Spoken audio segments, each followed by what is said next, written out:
Jeff Harry, run an organization called Rediscover Your Play, where we help people tackle really challenging issues using play. And what I've been taking on recently is been making on a lot of art activism videos, as I'm not able to go to the protests myself because I know people that are immunocompromised and that would put them at risk. So I had to figure out a way in which to contribute in a different way. So that is why we're having this conversation to begin with, art activism. Let's go. Yeah. And I'm going to start us off with a little bit of music to kick us into our conversation. This is going to be. I'm just going to take a suggestion of an emotion that anybody has been feeling this week. Um, so whether that, well, I'm not gonna put it in your mouth, but from the chat, an emotion that you or two that you've been feeling this week. One of the ways I find helps me process emotions is by playing them. Distress and sadness. Yeah, I'll take those. Okay.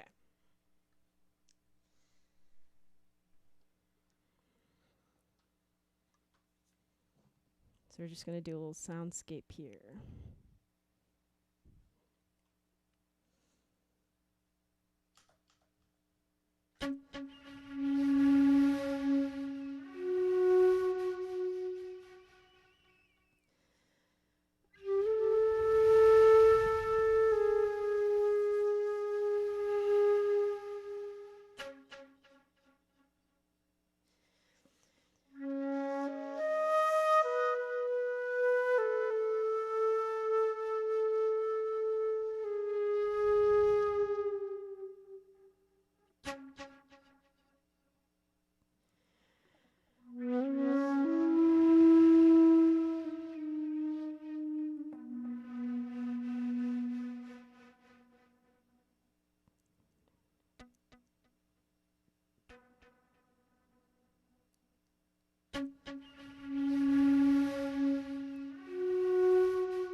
That's it.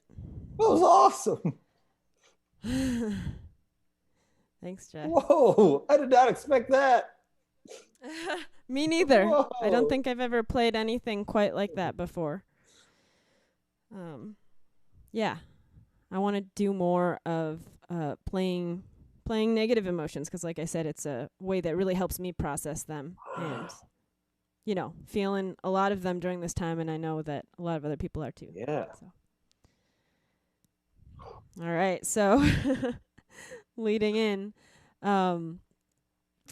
you've got another piece of media. So I just played, but you have a video that you made. Was it yesterday? Yeah, Jeff? yeah. So there was this video that was going around. It was trending on Twitter from someone that got arrested and was telling a cop that they were about to lose their job. So the song was really dope. So I was like, how can I use this as a way to communicate a message of addressing defunding police and police brutality and a lot of the violence that's been going on during the protests. So I made this song, and should I just share my screen? Yeah, I'm going to cross my fingers that the audio comes through to people watching. So hopefully if you don't mind starting it, well, actually, yeah, you could just play it and then they will tell us in the chat if you can hear it or not. Okay. And if you can't, we'll restart it. All right, here we go. Why are you detaining me? You about to lose your job. You about to lose your job. Get this dance. You about to lose your job because you are detaining me for nothing. You about to lose your job. You about to lose your job. Get this dance. You about to lose your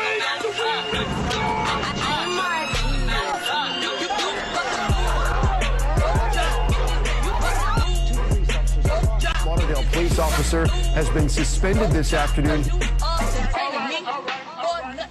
I knew that I had only one option, and that is to terminate the employees.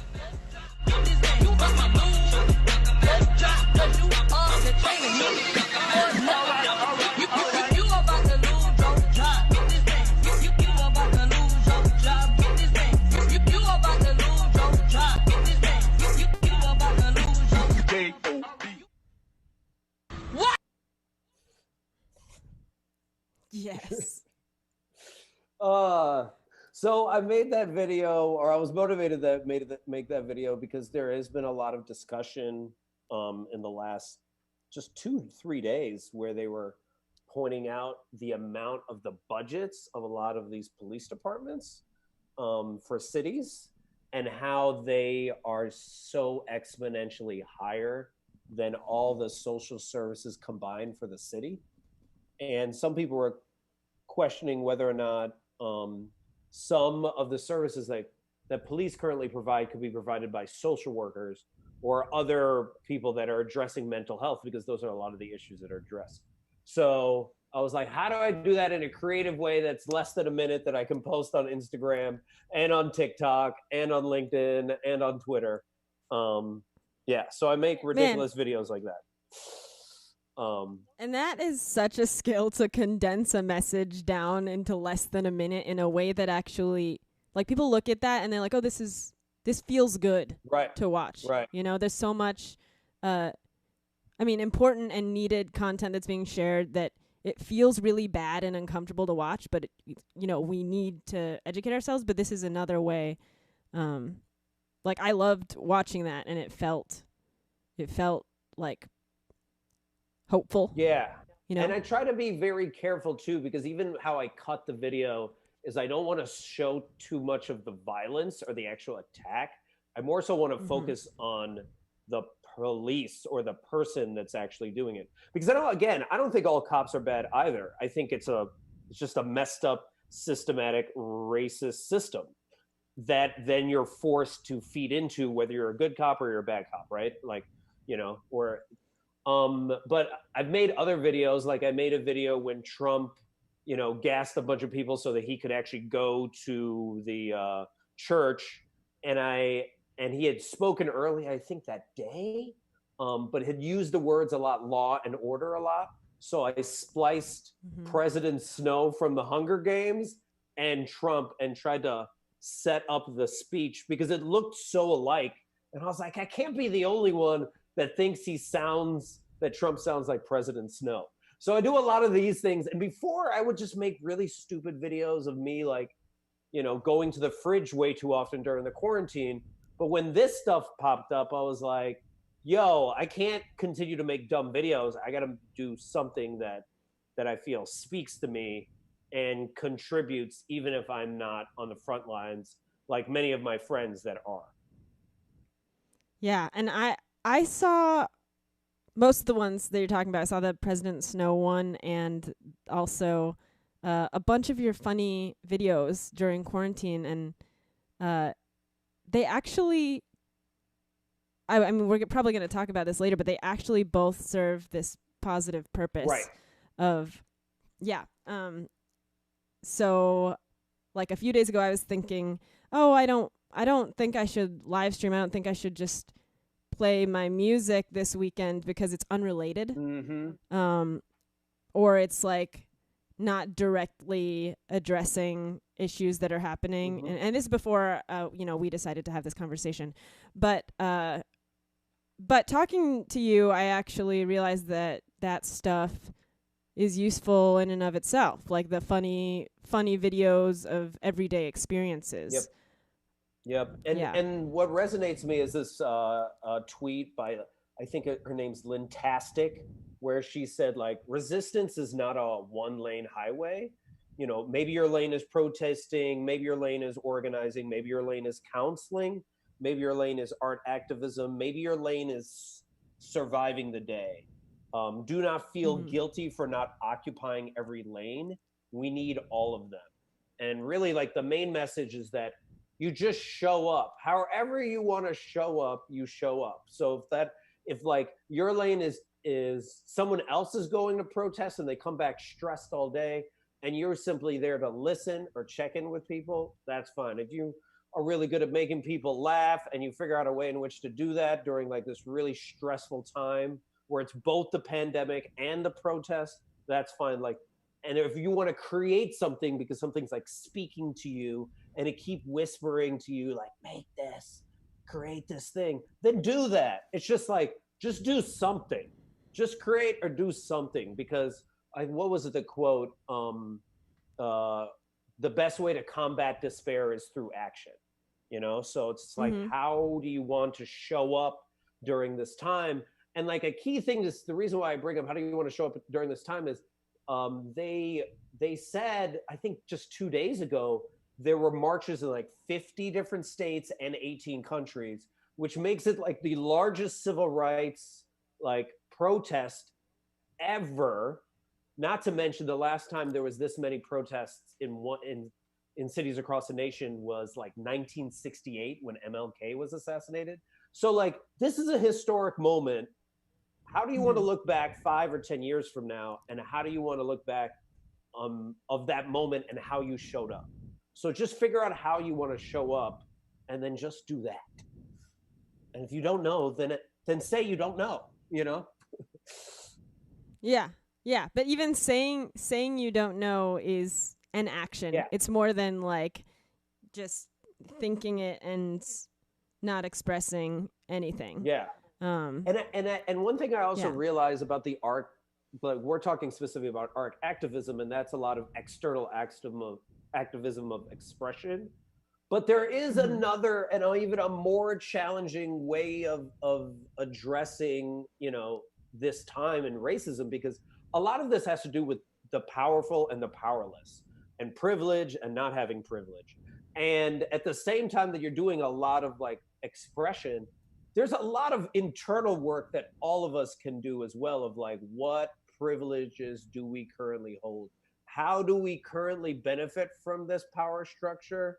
And how do we not? And actually acknowledging that for ourselves. When you're doing a lot of that internal work, it also helps your more expressive work as well, because then you're actually going through the process.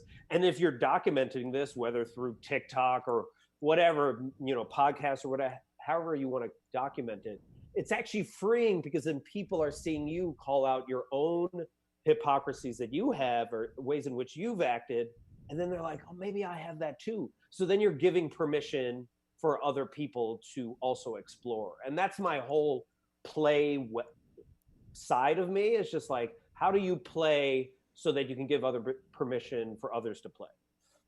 Yeah, I love that. And I love the permission for others to explore, to play, to express.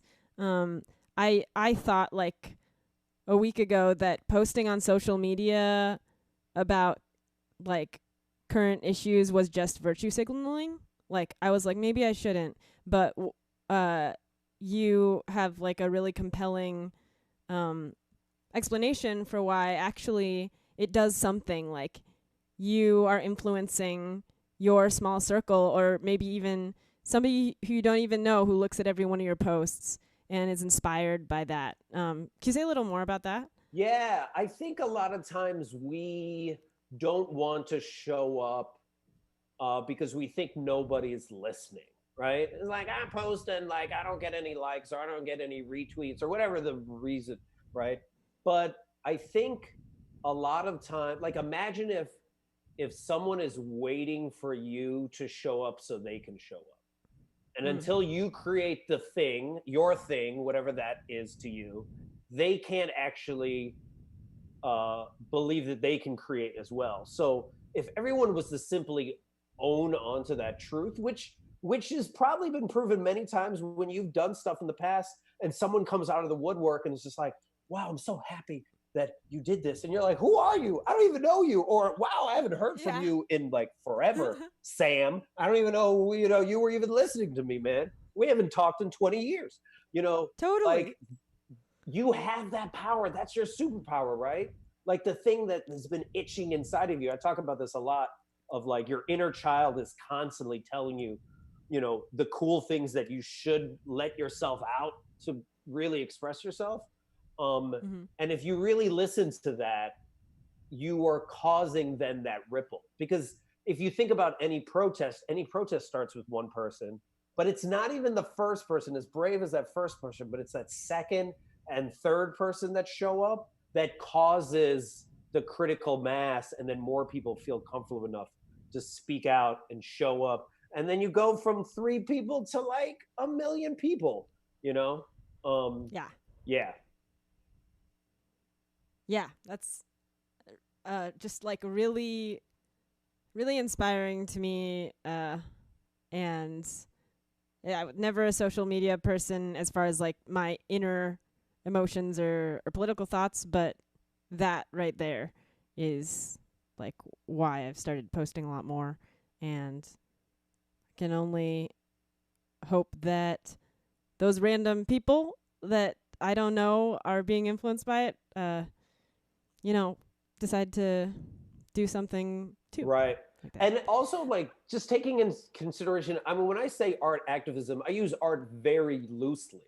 My friend Rima Seal, who was like a, like a professional like a dope organizer for many years, organized a lot at the Oakland airports, eventually left organizing and opened up a restaurant, but used her restaurant and her food, her Palestinian food, as a way of doing food activism, talking about like, all the atrocities and how food brings community together, and she and her staff will be out there feeding a lot of the protests that were happening in the Bay Area. This is way before like this happened. She's been doing this for the last decade, and really becoming, because food activism is now something that is really much more powerful.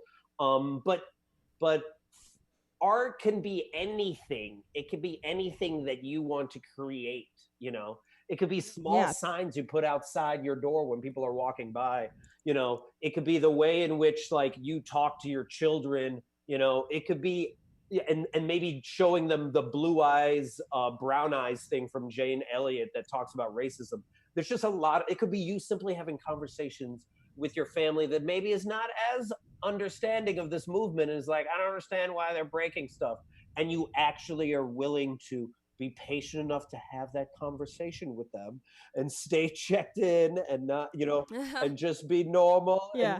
and really try to see if you can get through to someone.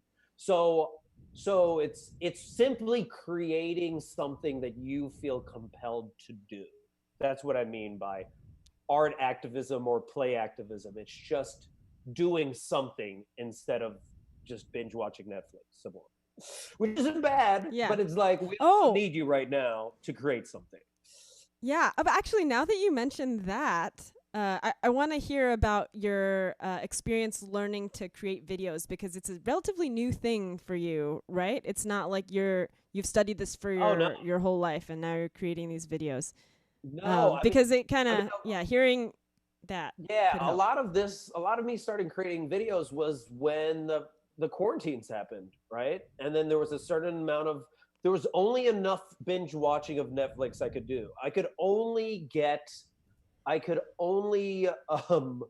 watch enough YouTube and consume enough content where finally, and Elizabeth Gilbert says this, like, she's never seen someone have a personal transformation until they get tired of their own bullshit.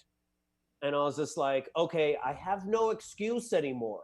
Like, my excuse was before I didn't have time. Well, now I have all the time in the world. There's nothing else for me to do. I can only watch, and I love Avatar, but I can only watch so many Avatar episodes. The Last Airbender, so good. The cartoon, not the movie. And I was like, well, let me just make something. No one's gonna watch it anyway. And I think that's it. Is like, you first create for you, and then you continue to create for you. You're always creating for you. And what's the ironic part is, as you create more about you and really start to hone your voice, as I was starting to learn, then people are like, wow, I really appreciated that. And that's when people started showing up and being like, I love your videos. And I was like, I didn't even know you were watching them. I was just kind of making them for myself. It was my way of like having sanity, like keeping sane.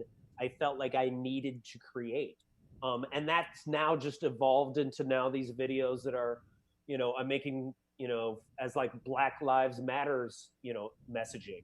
And I'm starting to ask some of my friends who are organizers, like, what type of videos would be helpful to make? I don't know what I'm doing, but I'm just kind of making it up as I go along and letting go of the whole idea of like, is it going to be perfect?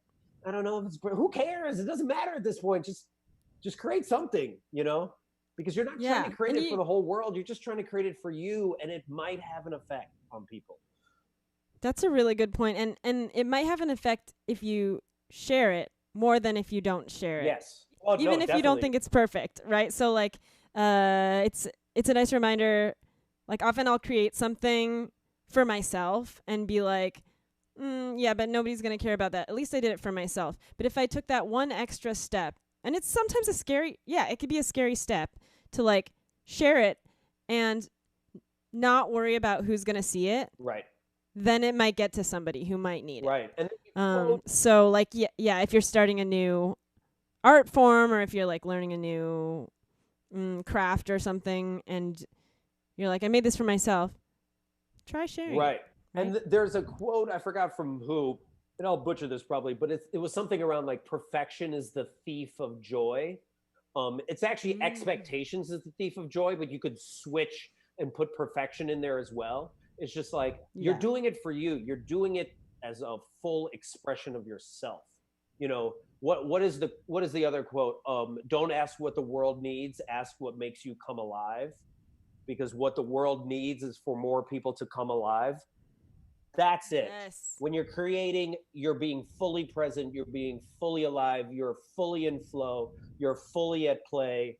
Those are the greatest moments of life, is when you're in those moments. So you have that chance. So create and see what happens. And don't worry about the results, because just move on to the next thing. And I realize, and you said this yourself, right? The more we create, the more we're like forgetting about even the stuff we made at the beginning, because it doesn't really matter, right? You're just doing it for the sake of making. And then you get over the perfection and thing, because it's more important at that point to just get it out. Mm-hmm. Yeah, and I'm actually, I feel like that is part of this live stream series. Like, right now, I might think, oh, the thing I said earlier in this live stream was stupid and didn't mean anything. Me, not you. And then I'm like, oh, but I'll do another one next week, and I'll do another one the week after that, and another one the week after that, and nobody cares. Like, it's just going to get better. Exactly. Right. And it will be awesome, because think about it in a year from now. I was helping a friend of mine, that I'm coaching on a really important topic she wants to speak on. And I was like, imagine how good it's going to be in a year. It's awesome now, but imagine the evolution of it. So like, tying it in with activism is, if you want to contribute and you feel like, I don't know if I'm comfortable going out and protesting. I don't know if I'm comfortable, I don't know, like maybe talking on YouTube right now about it, because like that makes me, well, frankly, if a part of you feels really uncomfortable, you might want to explore that, because that might be like that is another side of it. Another side of like, let's address this, right?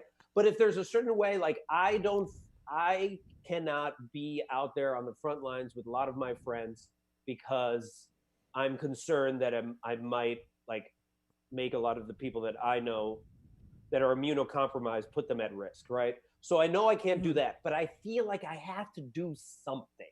Right. Yeah, or if you've got work and you can't get off of, and then at night you want to be able to do something, or but some other reason. Yeah. But I feel like the idea of like the whole idea of activism is showing up. That's the part of like, listen to that quiet voice in your head that's saying the message to you, even if the idea seems really ridiculous and dumb, because a lot of the ideas I have for my videos, at first I'm like, that's ridiculous. Well, maybe. Oh, why don't I try this? And then as I start putting together the video, even at that point, I'm still doubting myself and being like, this is going to be really dumb. I don't know if this is going to work out. And then as I start arranging it, I'm like, oh, wait, this is making sense. Oh, wait, I think I visioned it. And then I'm finally there and I'm like, boom. But I never would have thought that when I first started, because you're doubting yourself the entire time, And that is real. Like you have fear when you have courage, as you're expressing. Fear doesn't disappear for you to have courage. It actually exists even more so. But the fact that you're still stepping through it and still speaking truth to power and speaking your voice is really major for a lot of people, because you know it when you've seen the videos of people either at the protest or at home, like on TikTok or on YouTube, just like hollering into the video with such passion, because they just can't not share. And that, when you hear that feeling you have, you can have that impact on others as well. Mm-hmm. We had a request in the chat to see the President Snow video. Oh, is that something that you could screen share? Of course, I'll put your Instagram handle, Jeff Harry Plays, right? Yeah. In the chat. Let me go to that. So people can follow you. Oh, sorry. Let me share that. I actually like this video. This was a fun video. Okay, here we go. Tonight. Let me pause that. There we go. And I'll move my screen down there. Tonight, I address all of Pan Am as one. I am your president of law and order. It is a peace built upon cooperation and a respect for law and order. But in recent days, our nation has been gripped by professional anarchists, violent mobs, arsonists, looters, criminals, rioters. In the past weeks, you have heard of sporadic violence following the actions of a few radicals in the Quarter Quell. Mayors and governors must establish an overwhelming law enforcement presence until the violence has been quelled. The Capitol provides order and security. It's one law. We have one beautiful law. Justice shall be served swiftly. Order shall be restored. Our country always wins. Oh my Yep. goodness, that one is ridiculous. Wait, hold on, let me cancel that. Yeah. So the reason why I made that is I saw that on Twitter where people were like, right? This was literally a minute after the speech because I didn't even see it. I was just like, I went on Twitter. I was like, what's going on? And they were like, that sounded just like President Snow. And I was like, let me just see this. And then I started watching and I was like, oh, it does. And then I had to watch some of President Snow's speech. And then I was like, this is not similar. This is identical. The same. And then I was like, I got Yeah. it. And so I sometimes I get inspired, and this is a perfect example of art creating art, is I see somebody's tweet that says something like, that sounded like President Snow, and then I'm like, I'm gonna create that. I'm gonna make art off of that and make a video. Like there's a poem right now that's out about what if 2020 isn't canceled? You know, what if 2020 is exactly what we needed right now to address all these horrible, things that we've been not talking about? And I wanted to take that poem and make it into a video, and then say the poem underneath clips. So like, I don't know if that is going to resonate or not, but I'm like, all right, it's an inkling of an idea, and then all of a sudden it becomes something. Yeah. And it, like, we're consuming so much right now, and people need to consume in different types of, in different forms. And so, like, you taking this poem and turning it into a video is gonna bring it to people who are, like, who need to see that video more than they feel open to, like, reading a poem and, interpreting it Right. Themselves. Right. Also, the President Snow video makes me think of what you said earlier about Netflix. There is a way in which watching Netflix could become activism in one of these lanes, actually, because, well, I don't know if The Hunger Games is on Netflix, but watching movies that educate ourselves about like aspects of racism that we don't recognize. I specifically am unaware of a lot of the challenges that Black Americans go through, like, on a daily basis, but just watching Moonlight and Get Out and 13 by I haven't seen that 13 yet, by Ava but DuVernay. Oh, it's such a good movie about the police system, like the prison industrial complex, and the and also there's a movie that just came out. I think it's called Just Mercy, which is about civil rights and really about someone being incarcerated that was not guilty, but they made it free this week for people because they want that. It's so important to get the message out. So you're absolutely right too. Part of that activism is also educating yourself and owning what privilege we do have, right? And then being like, how do we want to change that power structure? Yeah. Let's get. I'm gonna play another song, and then we can talk a little bit more. So this one is gonna be an attempt at a cover that so it's a draft, a chaotic draft is what I call these when I just work on it this morning, and maybe some other time I'll make a video that's more polished about it. But this is a song by one of my favorite artists, Janelle Monae, who is a queer Black woman, and it's Pride Month, so I specifically want to start, like, including more of the, like, Black trans lives matter, LGBTQ plus stuff in my frame of what I'm learning and focusing on. And so it's like a very, very small start to cover a song by a queer Black woman, but it is a start. All right. Let's see.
Well, that's the chaotic draft of Make Me Feel by Janelle Monae. That was so dope. Oh, that was dope. Can I just say Thanks, that Jen. one of the coolest podcast interviews I've ever been part of? I love this. Oh, This thanks. is- I'm glad you like the musical interludes. Oh, so cool, man. And they're so your soundscape was so drastically different from this. By the way, Oh, you mean like from that one to the first Grief and Sadness one? yeah. Oh, yeah. Yeah, that was. By the way, Janelle Monae is just so dope, right? I mean, talk about activism. I mean, Yeah. yeah. I mean, there's something that's super powerful about music when it comes to the civil rights movement and just activism in general. I don't think a lot of people recognize how important songs during that time were really important, as well as the chants, because like people are protesting for a really long time and trying to figure out ways in which to keep people unified is really important. And I know all the times whenever I've been at protests, it's those bands that show up out of nowhere with their drums, and are just that keep you going when you're like, oh man, I'm just tired. But the music. Oh my gosh, you're so right. Yeah, that's such a big aspect of keeping people feeling hopeful and like unified and stuff. And the feeling music. connected. I mean, even the other day, they were singing "Happy Birthday" to Breonna Taylor in DC, and it was a really magical moment where there's 10,000 people all singing "Happy Birthday." The cool, fun "Happy Birthday" song. Happy birthday to you. And it was just so. I mean, people were crying, man. So Yeah. So I think a lot of times we forget how important art and music and just, anything creative like that is important during a time of stress. And you only started seeing those tweets about that during the pandemic when it was like, what did we all flee to, when we were at home? Art and music, right? Yeah. And creation That's and a good movies point. and Yeah. all this stuff and this is the stuff that we are defunding and things like that, when actually it's the stuff that really keeps it going. So Yeah. so there's always a lane, there's always a way in which you can contribute that you yourself might not think is a big deal, because because it's easy for you. Like play's easy for me, music's easy for you, but for others it's like really difficult. So what we consider, so that's what I would challenge any listeners is there something that you do that just comes naturally to you, and how can you use that in a way to be more active and more engaged, because that might help others. Oh, that's a really good point. Like, find something that you already love to do, and it can be applied in some way. Like, there's always going to be a way to apply it, even if it's like. Well, yeah, I'm curious how you feel about this. Like, if somebody is good at, or like, it's really easy for them to make songs not about current issues, but just like that are like good, fun dance beats. Yeah. Like, maybe that gets played at a protest. Right. Maybe that is something that someone listens to when they get home from the protest and they're so tired. Exactly. All of it doesn't also always have to support, the movement directly. It could be something that's ancillary to it as well, right? Maybe you are someone that just makes funny videos and you want to continue to just make funny things for your friends because that is what calms them down when they've come out of like, avoiding curfew and not getting arrested. You know what I'm saying? Yeah, or even like, writing policy or like having tough discussions about how to use funds better or something like that. Right, like that takes a ton of mental energy too, or like having tough conversations. Yeah, like whatever thing you nerd out on. I'm a great listener. Awesome. Well, let your friends know. Don't, dump on them, but let your friends know, hey, if you need to vent, call me. And I'm just going to be there. And that's going to be my activism. That's still huge. No one's ever going to see it. No one's ever going to give you praise for it. And it still matters. It all matters. Yeah. Yeah, it all matters. Even if it has nothing to do, like, at face value with the movement, it's going to matter to somebody. Right. Yeah. And then I guess That's so this great. ties into, should I talk about the Audacity part? Yes, that's why I was just gonna prompt you if you didn't say it, but you're one step ahead of me. Go for it, Yeah, Jen. so someone was telling this the other day. It's just like you almost have to be insane to have hope. Like you almost, and you know, Barack Obama even wrote a book about the audacity of hope, and it was like, well, what does that really mean? Yeah, you have to be so audacious to believe that things are going to get better.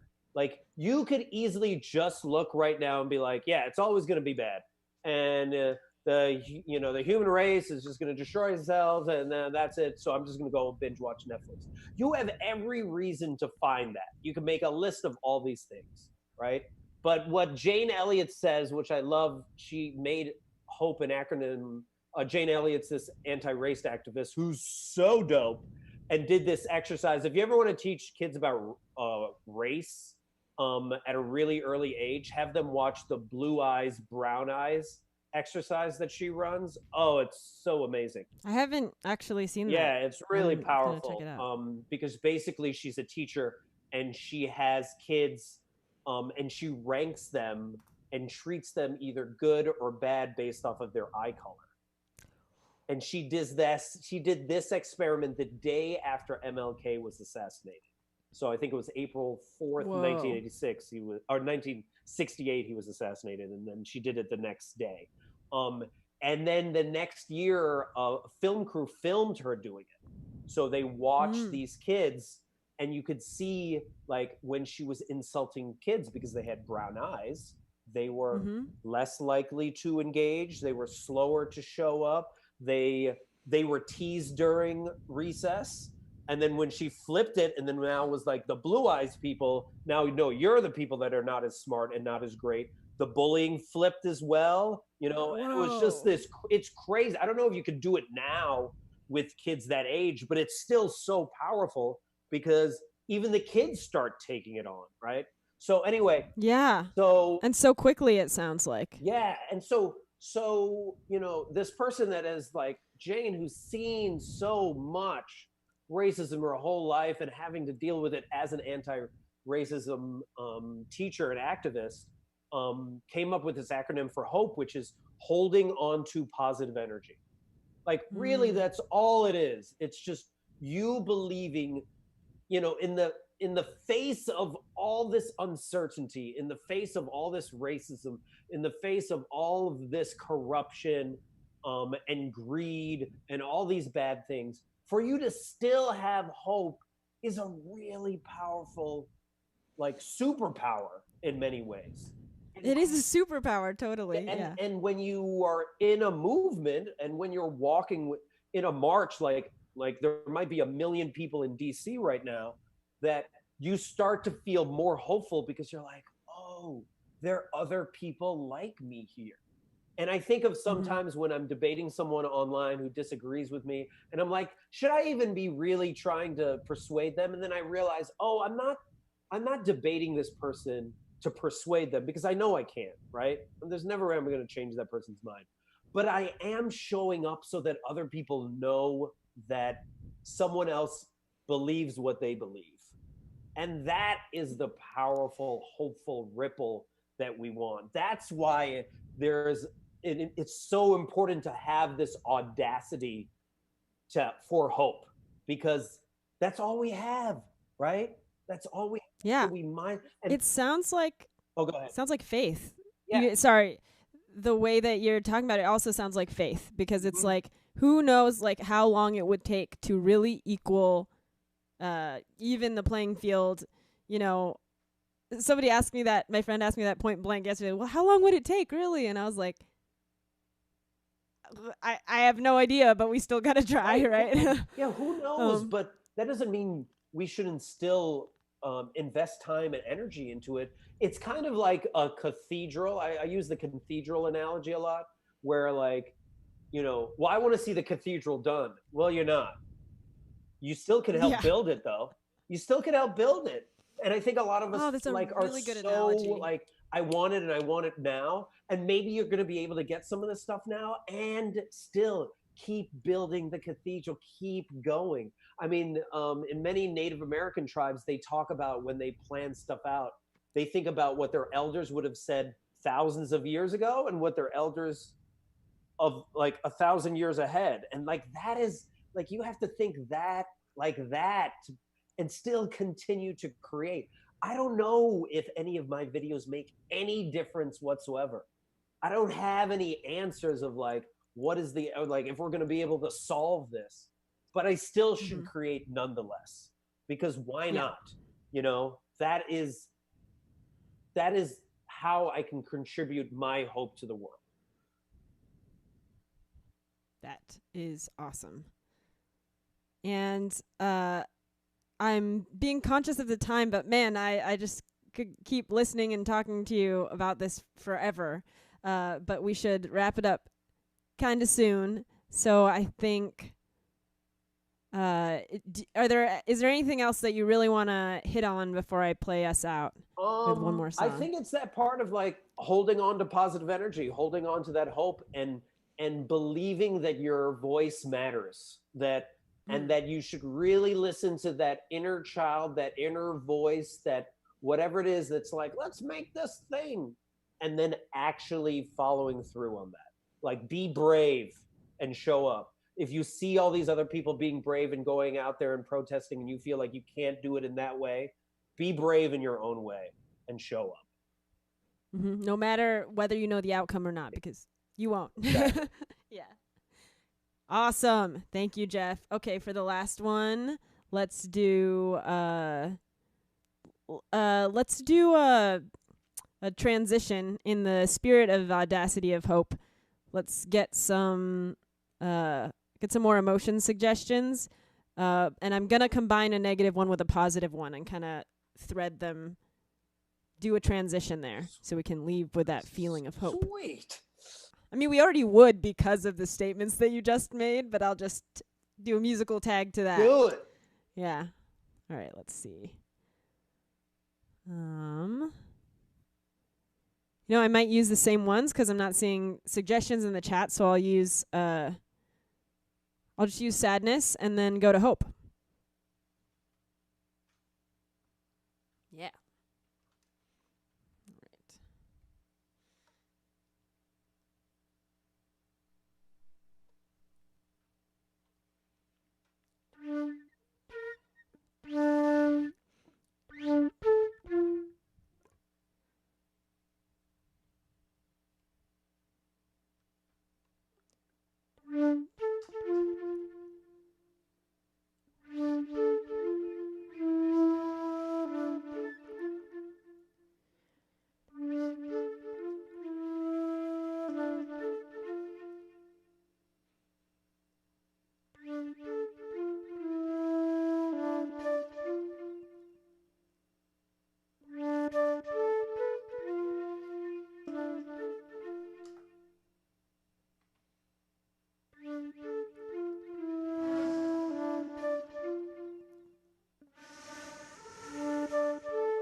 That's so good.